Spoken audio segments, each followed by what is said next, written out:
Pernah nggak kamu kebayang ada seorang karyawan yang bisa punya utang 109 juta di satu aplikasi?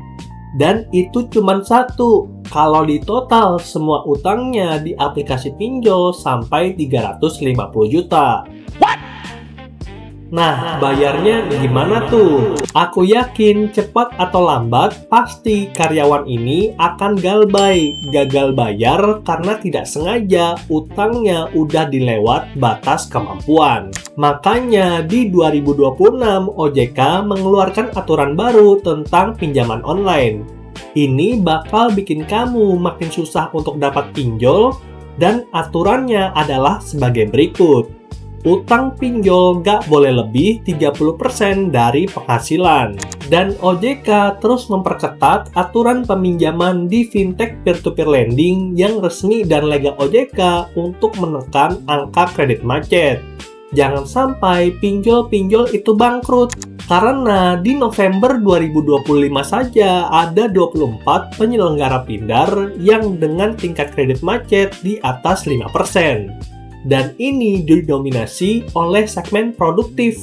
Artinya, untuk pinjaman yang konsumtif pasti angkanya lebih tinggi lagi. Oleh karena itu, aku mau disclaimer dulu, kalau kamu butuh pinjaman online, pastikan mampu bayar tagihan tiap bulan. Dan cara untuk memastikan kamu bisa bayar tagihan, ya udah ikutin aturan OJK, 30% dari penghasilan yang boleh masuk ke tagihan. Gaji 5 juta, cicilan maksimal 1,5 juta, gaji 10 juta, maksimal 3 juta. Nggak boleh lebih, biar nanti kamu nggak terganggu. Jadi sampai di sini aku mau kamu komen dulu dong, apakah udah pernah pakai pinjol atau belum pernah sama sekali? Di komentar ya. Dan berikutnya pada video kali ini aku akan kasih satu rekomendasi pinjaman online yang mudah cair untuk kamu yang skor kreditnya bagus, dalam artian nggak pernah telat atau gagal bayar. Namanya adalah Krediwan dan kamu bisa dapatkan limit sampai 80 juta.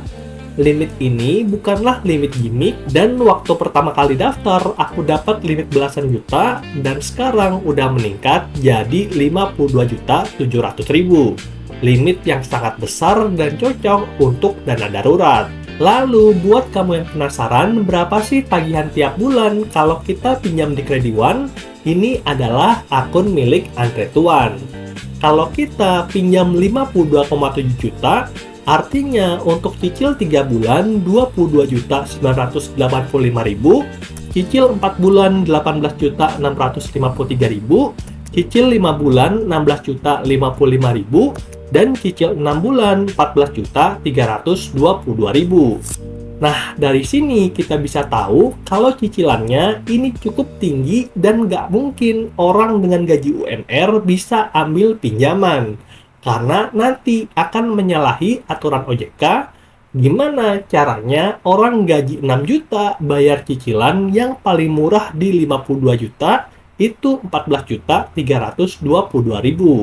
Jadi jangan coba-coba, kalau kamu memang nggak mampu, nanti jadinya gagal bayar. Jadi pinjam berapa dong bang? Oke, menarik nih. Jadi kita langsung bahas aja dari statistik dan kamu bisa lihat di Krediwan kalau sejak berdiri udah menyalurkan 13,42 T kepada 2 juta orang. Artinya udah banyak banget orang yang pakai di Krediwan dan orang-orang tersebut dapat limit rata-rata 6,5 juta. Ada yang lebih kecil, ada yang lebih gede, tapi rata-rata 6,5 juta. Jadi buat kamu yang butuh pinjaman sekitar 5-10 juta, Krediwan bisa jadi solusi yang sangat cocok. Bang, langsung bahas tagihannya aja bang. Oke, ini tagihannya. Kalau kita pinjam 10 juta, tempo 3 bulan cicilannya 4.361.000, tempo 4 bulan 3.539.000, tempo 5 bulan 3.046.000, dan tempo 6 bulan 2.717.000. Di sini orang dengan gaji 1 digit sekitar 6-10 juta itu aman untuk ambil pinjaman 10 juta dengan tempo 6 bulan. Dan kalau kamu rasa tagihan tersebut masih terlalu mahal, Ya udah, kita turunkan jumlah pinjaman agar nantinya bayar tagihan bisa selalu lancar. Nah, untuk pinjaman 5 juta, tempo 3 bulan 2.180.000, tempo 4 bulan 1.769.000, tempo 5 bulan 1.523.000, dan tempo 6 bulan 1.358.000. Lalu, kalau kamu udah tahu berapa jumlah yang akan kamu pinjam, jangan lupa untuk Krediwan harus cair ke rekening atas nama kamu pribadi. Di sini udah jelas untuk aturannya, nama peminjam dan nama pemilik rekening itu harus sama, dan jangan menggunakan nomor kartu kredit. Nanti pencairan dana akan gagal, dan pilihan bank di Krediwan itu sangat banyak sekali. BCA, BRI, Mandiri, BNI, dan masih banyak lagi. Dan kalau kamu nggak punya rekening, aku sarankan untuk install bank digital, dan aku udah kasih rekomendasi bank digital di video ini. Linknya ada di deskripsi. Oke, mungkin itu aja updateku tentang pinjaman online di 2026 yang strategi dan sistemnya bisa bikin kamu untuk anti galbay. Nah, kalau kamu butuh pembelajaran tentang financial planning, kamu bisa nonton videoku yang ini. Atau kalau kamu butuh konsultasi one-on-one, kamu bisa booking jadwalku yang linknya itu ada di deskripsi. Oke, segitu aja video kita pada hari ini. Semoga bermanfaat dan sampai jumpa di video yang berikutnya. Bye!